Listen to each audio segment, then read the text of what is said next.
In 1989, high school senior Mike O'Donnell seemingly has it all. He's a star athlete headed straight for a college scholarship. Confidence is his middle name.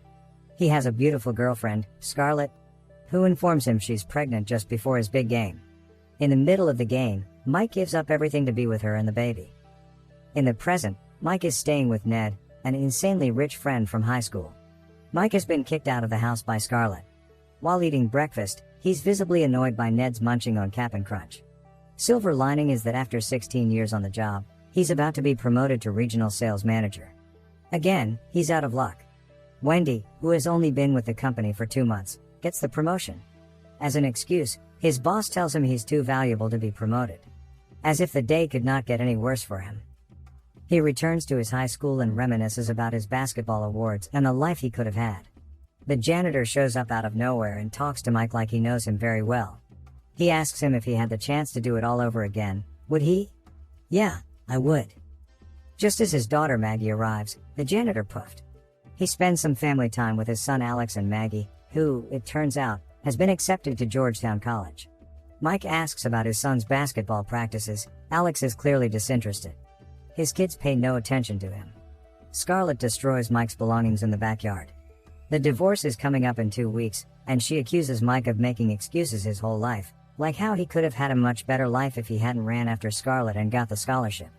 This seems to be a repeating pattern for Mike. His life has hit rock bottom. As he drives to Ned's house, his radio starts acting up, and a big storm is looming.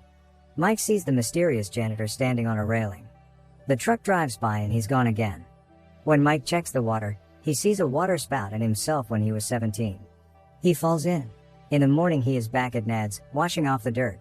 He is shocked to see himself young. Ned does not recognize him and attacks him with an axe. Who even has that many medieval weapons lying around their house? They continue the Star Wars-themed battle until Ned picks up a photo and sees Mike in his high school days and realizes it's actually him. Ned tries to understand what happened to Mike through his comics, to no avail.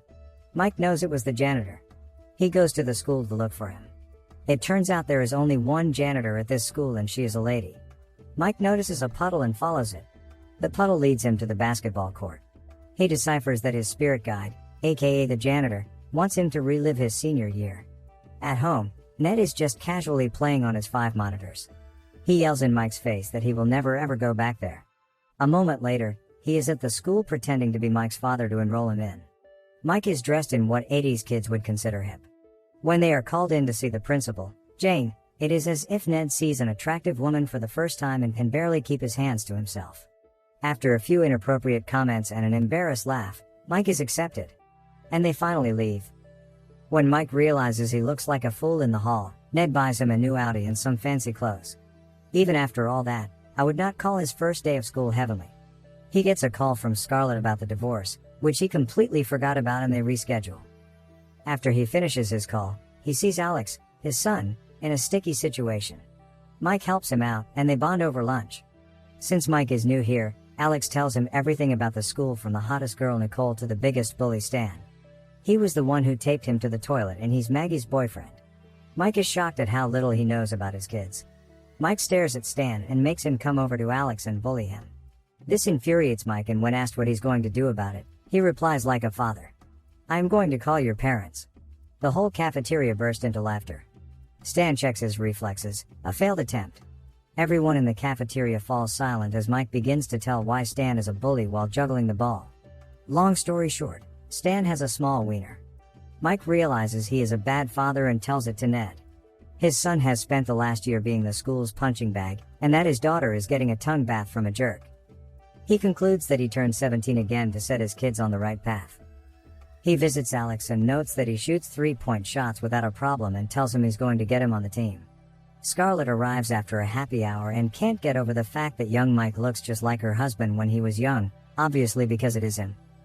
Mike is in health class where they talk about safe coupling. This does not sit well with him, because Stan takes a handful of Durex. He starts a speech about how you should only do it if you are in love or married, which is embarrassing but very wholesome at the same time. After the speech, people return the rubber, but Stan just marks that he finally has enough for the whole weekend, which makes Mike jump on him, but Stan overpowers him and beats him up. This makes him the laughingstock of the whole school. Also, as requested, Mike is in trouble and Ned is here to flirt with Jane. When she enters her office, she tells Ned that peacocking will not work on her. Later he visits Scarlett. She is sober and still in shock. He offers her his help, in a flirtatious way. Scarlett explains to him her plans for the backyard. He accidentally calls her Scar and she notes that only her husband calls her that and tells him there will be no cougar hunting, as if nothing will happen between them, but still accepts his offer to help rebuild the garden. Mike helps with gardening, keeps an eye on Scarlett, and trains Alex for the basketball team's entry. Meanwhile, Ned makes a pass at Jane. Alex has made it through tryouts and is now on the team. And the backyard is done, nothing like it was before. Scarlett tells him she has a date and needs to get ready, to which he replies that she's an amazing dancer, meaning she has a body that could move, making it a slightly inappropriate. Inside he notices Scarlett doing the snake dance. He puts on some music and asks her to teach him. The music he puts on is from their wedding. Mike is clearly hitting on her. Scarlett does her best to reject his advances. Mike understandably knows the steps, and after they lock eyes, Alex catches them in the moment. Just then Scarlett's date arrives. Mike sees him and calls him a jerk. She hands him the divorce papers to give to Uncle Mike, just as when Stan drives up to pick up Maggie for a party. To keep Maggie out of harm's way, Mike calls Alex and they also attend the party. There he urges him to talk to his crush, Nicole. In the meantime, he sets out to find Maggie. A couple of girls try to get his attention and he gives this whole, "How can you expect others to respect you if you do not respect yourself?" speech. To which he gets an answer that he doesn't have to respect them.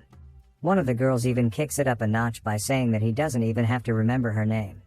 Alex manages to strike up a conversation with Nicole by saying she looks like his dog. His dog is dead. He shrugs the whole awkward scenario off as being nervous while his jeans burst into flames and he walks the walk of shame. Mike finally gets a hold of Maggie. After making a point that Stan is a douche and she deserves a nice guy, she tells him that they will live together after she graduates and that she is going to community college. She passes up her chance to go to Georgetown. Mike suddenly starts talking like her father and forbids her to see Stan. She says, "Who do you think you are?" and walks away as Alex comes in smoky. In school, it's an important game for them. They are down by 1 point and Mike decides to give the ball to Alex instead of Stan for a winning point. Stan is furious. Alex gets a warm and awkward congratulations from Nicole. Ned is still on the hunt for Jane. She rejects his proposal for a date, then he talks about buying each student a laptop if she agrees. She cannot turn the kids down. The date is on with a condition that he stops the inappropriate behavior and gifts. Mike sees that Ned striked a date, so he throws a party at his house. Later, he notices Maggie crying and comforts her. Stan dumped her. What a surprise. He gives her a speech about how one day she'll meet her soulmate while he's uncomfortably close. And in that moment, Mags falls in love with her father, when he's 17. A quick rebound from her heartbreak. The whole school is invited to Mike's party. Alex gets along well with Nicole. Meanwhile, Ned is enjoying his time with Jane. He confesses to her that he doesn't know how to act normal and that he's a dork, with a Lord of the Rings reference somewhere in the middle. Jane continues with his reference. They realize they are perfect for each other as they start conversing in the Elvish dialect. Back at the party, Stan tries to apologize to Maggie. She turns him down saying she's with someone else now. Mike tries to punch Stan, but he fails. Stan knocks him out. Mike wakes up speaking gibberish on Maggie's lap. She knows why he did not want her to be with Stan, because Mike wanted her to be with him. She starts playing a game with him where she is a lion and he is a gazelle. He tries to argue that he is in love with someone else, and when she questions him, he cannot answer. Jane and Ned's dinner comes to a close, with what should be a happy ending. Except his house is crawling with high schoolers. Scarlett visits the party looking for Alex. Mike shares the good news about Alex and Nicole with her. When Jane and Ned arrive, she takes matters into her own hands and gets everyone to leave. Maggie notices Mike flirting with her mother. He kisses Scarlett and receives a well-deserved slap. He tries to chase after her and tell her he's the real Mike, the father of their children. Scarlett calls him a weirdo and that he should stay away from her. Then Maggie and her friends come and slap him for being a perv. After everyone leaves, Jane tells him that she cannot meet with her student parents. Mike apologizes to Ned. He slaps him several times and calls them even. In the morning, they get in the Nedmobile to go to court, which Mike has to attend in 22 minutes. In court, they make a joke out of themselves, but before they are escorted out by the guards, Scarlett asks the judge to let Mike read the letter he claims to have from her husband. He reads a long story about losing his way and loving her very much, which Scarlett can relate to. He does not want Scarlett to proceed with the divorce. Mike leaves the letter and walks away. Scarlett postpones the divorce and checks the letter. It is the courtroom's address. She starts to wonder. Later, Scarlett looks at her high school album from 1989.